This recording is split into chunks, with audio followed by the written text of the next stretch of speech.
people? Rich banker men from Germany flying under the banner of the Red Shield. They finance both sides of the war. We must hurry! That's him, the Red Shield courier! Shoot him! No! I'm not shooting anyone. Damn it, Pie! What? He beat everyone back with the news of the war and told England that Napoleon won.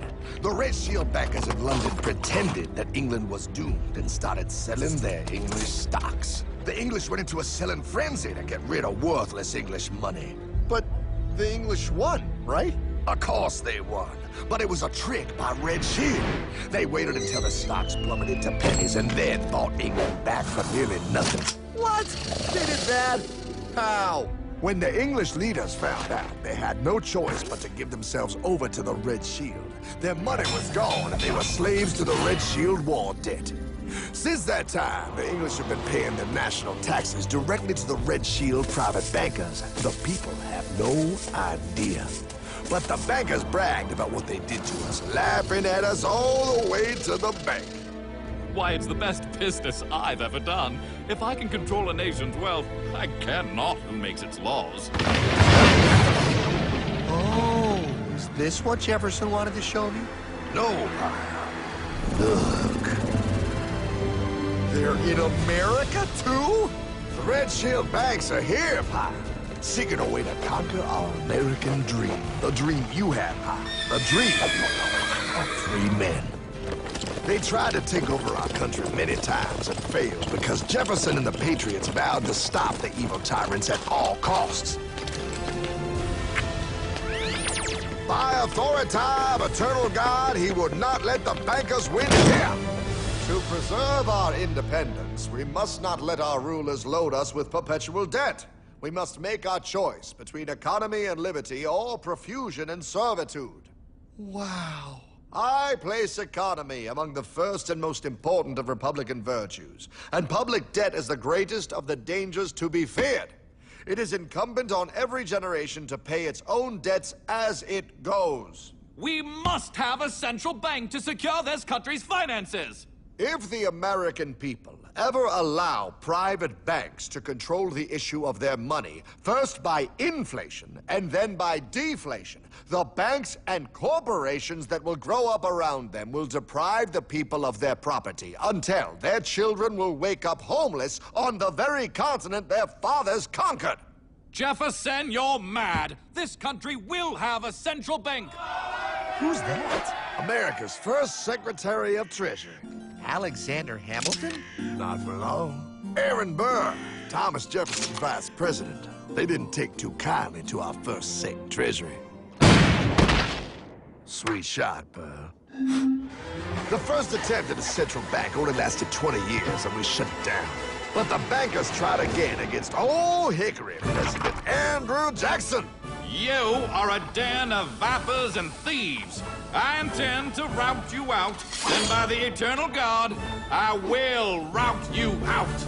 After surviving an assassination attempt, Jackson finally defeated the bank in 1836. When asked what was the greatest accomplishment in his life, Old Hickory replied, I killed the bank.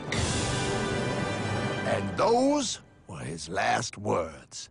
I killed the bank. And with real money backed with real gold, our country experienced the greatest boom in any nation's history. Oh, it was beautiful, pal. But the bankers, greedy for more power and wealth, were concocting their most ambitious plan yet to once and for all take control of the finances of the United States. In 1910, a secret meeting was held at a J.P. Morgan estate on Jekyll Island off the coast of Georgia. This meeting was so secretive, so concealed from government and public knowledge that the 10 attendees used code names. I am clearly the richest man, so I should be the one to run the super-secret central bank. I own all the oil in America. I'm clearly richer than you will ever be, hula girl. I should run the super-secret central bank. You're nothing compared to me, lube job. I shall run the secret bank. Silence! Supreme Master Leader, I didn't know you were gonna be here. I'm not. Neither are you, dumbass. Oh, yeah, right. He's so smart. None of you shall run the bank. We have failed in the past because of openness. This time, the key to success is secrecy. The people must believe that they run the bank. Yes, brilliant! A sneak attack. What's the plan? We first create panic, then we show them the solution. With our man in office and well-planned timing, we will have our central bank. And so the people think it is theirs. We shall christen it Federal. The Federal Reserve.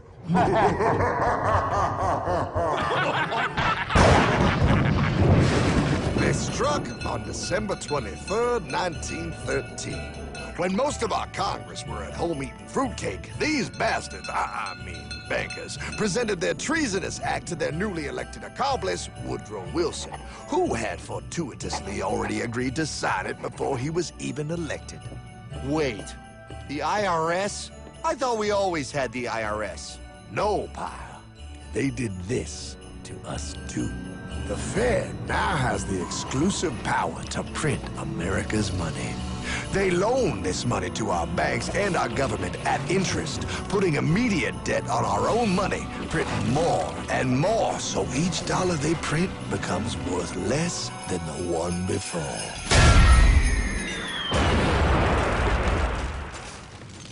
Merry Christmas. What in the hell is that? That, pile, is how our government now must pay back these debts to the Fed. Your taxes did not go to your government. They don't? It's the greatest theft in human history. But, okay, I mean, I sort of get what you're saying, but it's also confusing. And really, Hartman, I don't see how it affects me at all. If I had more money, none of this would have happened. Hartman?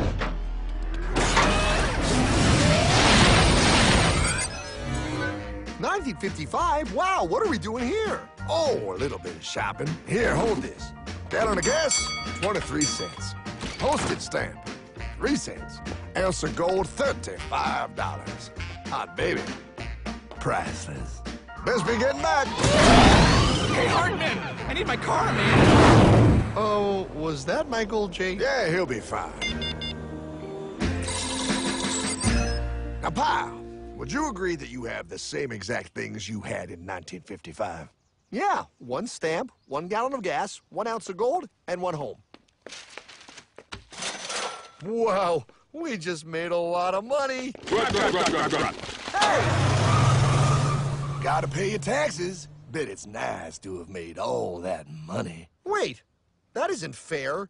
Now I actually have less money. I can't even go buy the things I just sold. The IRS and the Fed's inflation work together, pal. They aren't just taxing gain, they are taxing their inflation. You are no richer than you were in 1955. Now, does that sound fair or American to you? Yeah, but I mean, who doesn't hate taxes? I hate the IRS anyway. Pal, the higher they make the inflation, the more your money they take. It's thievery. You're not paying taxes on any more. You are paying taxes on the same, and now you have less. They take our property away right in front of our eyes, just like Thomas Jefferson said they would. What's that? Oh, they found us! Quick, a sword! What sword? We don't need your banking machine! I'll condemn you to die, damn it! Die! Pile! The Yankee bogey on my 9! Take him at his knees!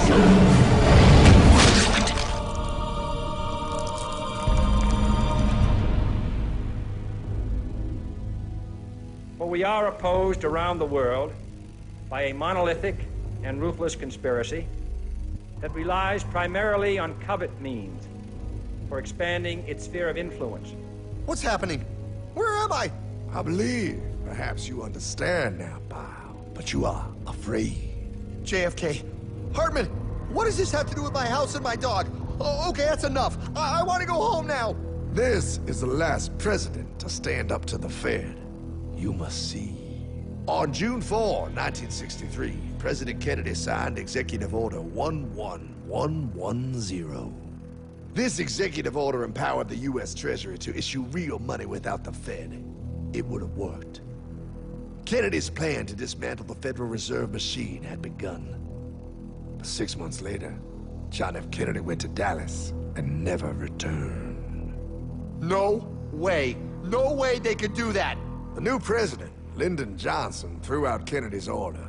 And since JFK, no president has dared confront the secret powers behind the Federal Reserve. They consolidate bigger and bigger banks, print more and more money, accountable to no one, decimating our nation's wealth for the benefit of a few. Why? Why do this? If they hurt us, it hurts the global bankers too. No, pal. They are protected. They are too big to fail. But I'm not. Those sons of bitches! Sons of bitches all.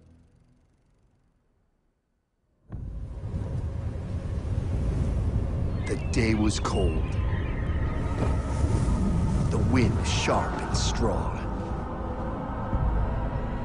But we were determined.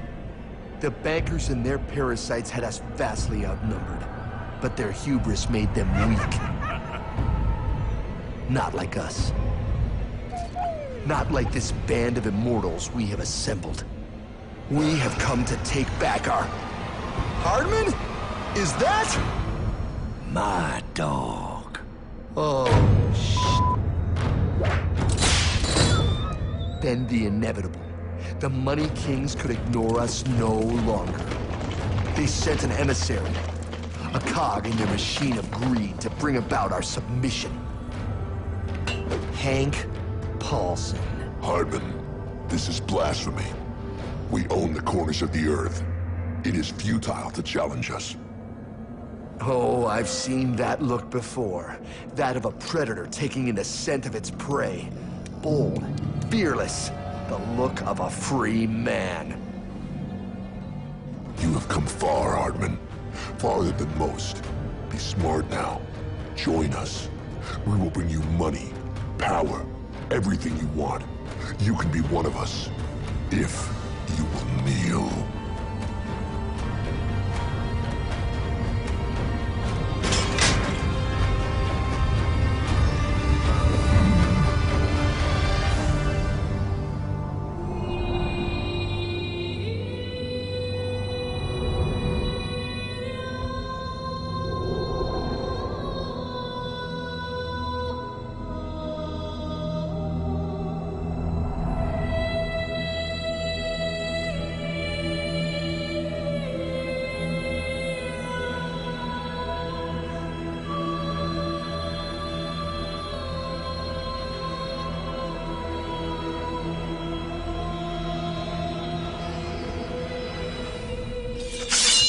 Madman.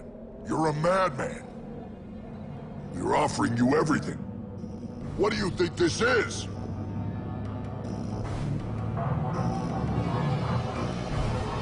This is America!